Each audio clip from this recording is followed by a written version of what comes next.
शहराचा विकास, या शहराची मंदिराच्या धर्तीवर कशी साफसफाई आणि येणाऱ्या पर्यटकांना शेगाव शहर स्वच्छ सुंदर कसं दिसेल आणि त्यांची गैरसोय कशी टाळता येईल या दृष्टीने आमच्या डोक्यात पूर्ण विचार आहेत आणि त्या दृष्टीने आम्ही काम करण्याचा प्रयत्न करणार आहे. विरोधकांनी आज आपल्या कार्यक्रमावर बहिष्कार घातला. विरोधकांना कशी साथ घालाल आपण?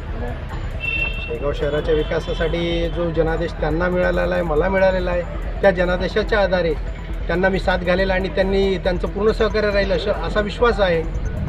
आमदार निधीतून काही निधी आपल्या शेगावसाठी मिळेल, त्यासाठी आपण काही प्रयत्न करणार? बिलकुल. या विभागाचे लोकप्रतिनिधी आहेत, त्यांच्याकडे मी जाऊन माझ्या शहरासाठी जो विकास निधी मला आणता येईल तो मी आणण्याचा प्रयत्न करेन. शेगावकरांकडून आपल्या काय अपेक्षा आहेत? शेगावकडून माझ्या अपेक्षा एवढ्याच आहेत की बा त्यांनी जे स्वच्छतेच्या बाबतीत जी मदत लागते ती त्या जे स्वयंस्फूर्तीने मदत करता येईल ती त्यांनी मदत करावी.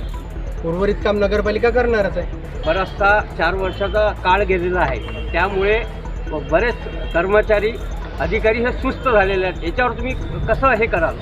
मी माझ्या भाषणातच सांगितलं आहे की आपल्याला प्रत्येकाला जे इथं कर्मचारी अधिकारी कोणी असो, पदाधिकारी सर्व आम्ही शिस्तीत कामं करू आणि कर्मचाऱ्यांना शिस्त लावण्याचा जरूर प्रयत्न करू.